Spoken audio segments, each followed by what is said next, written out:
Okay, I've got a pipe leading all the way to the drainage bucket. This is not the final form, obviously, but this is the transitional form. I gotta get some fish into some tanks. I'm gonna start with these top 10, right? Well, this is gonna be the test. I've got everything kind of plumbed. As you can see, we're going down, we're connected. We're avoiding the faucet over here, which I still need to insulate behind. Anyway, doesn't matter. We got our connections, continuing connections. It's connected. We're tapped to the wall. We've got a slight angle going all the way down. Connected. Connected. Connected and to there. So this is even angled slightly down. So it should drain into there. So from here to there, but the longest way possible, right? Okay. So anyways, test this with me. Let's see if I have leaks. We're gonna fill this up the rest of the way. Hopefully it won't take too long. You're probably gonna hear me shuffling around with a bunch of stuff. Ooh, it's the moment of truth. You can watch it fill.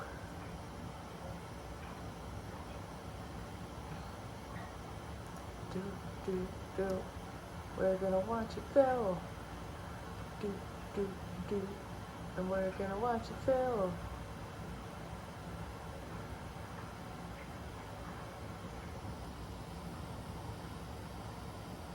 Hasn't quite crested it.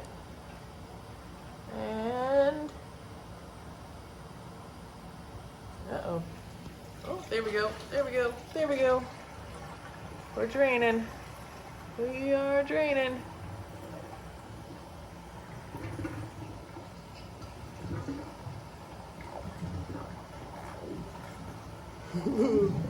Ooh, that makes a fun noise. Holy cow. Probably. I'm going to turn the volume of water down a little. But, ho-ho! Yes.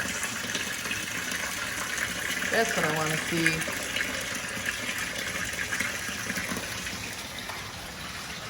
Let's see.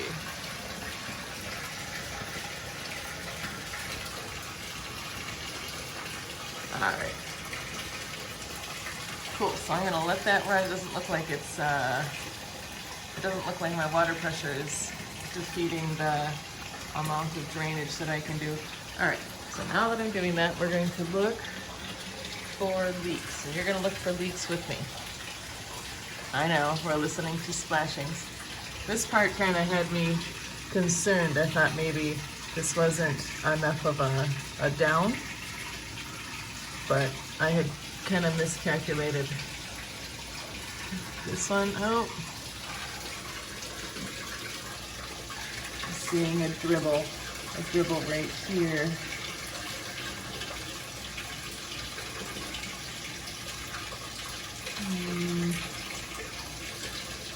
Is there more than one, or is it a fluke? Where is it coming from?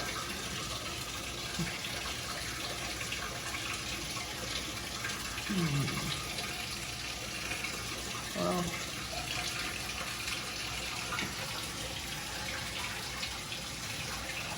I keep an eye on that.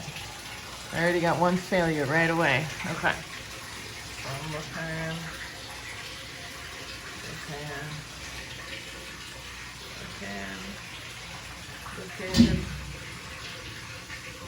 Trying not to kick the tank that's on the floor. I already kicked it. I don't know if y'all heard that.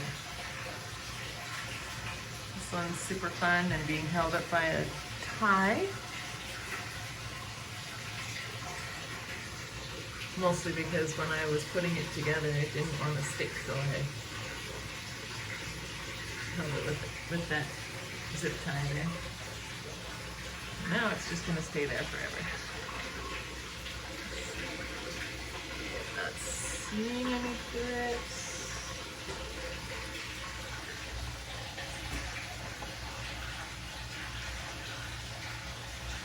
That's good. I was told that I should put an air gap in here, but now that I'm thinking about it, every single one of my, every single one of these is its own air gap. So I guess, I mean, I've got a bunch of air gaps. That's kind of cool. That's good. These are good. Not seeing any water on the floor here. What about over here? Sorry for the shaky cam.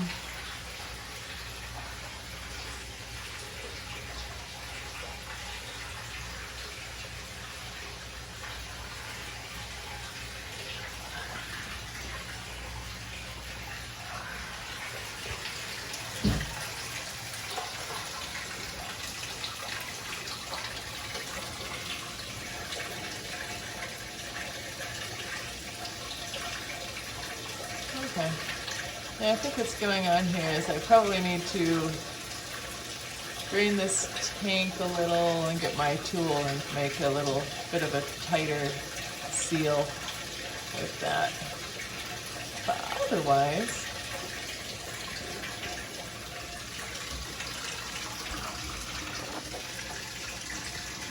this is going pretty darn good. What are you focusing? Kind of. Yeah.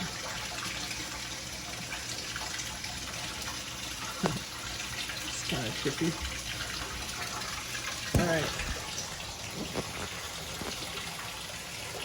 So, yeah. I think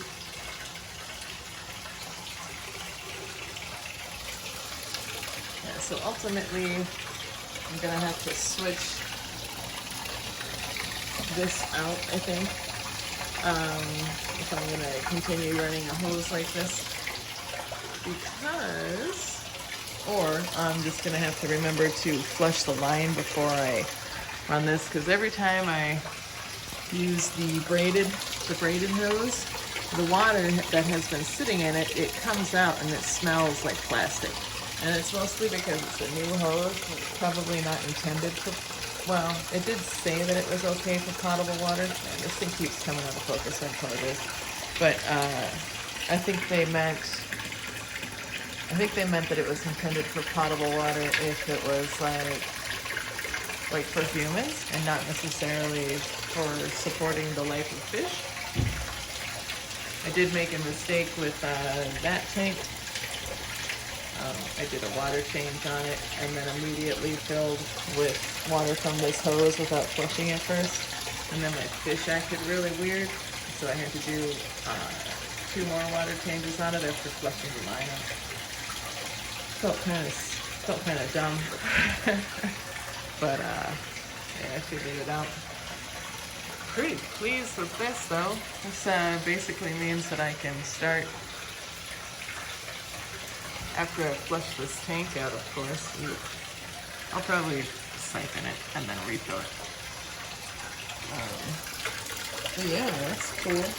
This isn't quite how again, this is not how I'm gonna have it run forever. I am going to try to do like have a hose line that's connected to something that drips into each one of these. And then do like the same thing down here and then down there. And then I'll get to these ones, and that row, and then that row, and it'll be great. I'll be able to, my first tank that's gonna get emptied is this one, because as you can see, I have a fabulous crack right here. And of course, this is a very full tank. So that's scary. And I've got a bunch of like snow whites sort of breeding in here, plus my L471 snowball plecos are in here too. Looks like they're trying to breed. Plus like cherry shrimp, random gold nugget, a whole bunch of basically feeder quality endlers with almost nothing to eat it. Yeah, it's kind of a crazy situation. I've got all my lights in here, so everything is reflecting, but I've got really nice black angels that I got at work. Somebody rehomed them. They were like, they're so mean, I can't have them in my tank anymore. And I was like, aha. And yoink, I brought them home. And here they are, living with my 333s. They're doing just fine. They're doing just fine. But anyway, I'm pretty pleased. I have no formal training as a construction person, or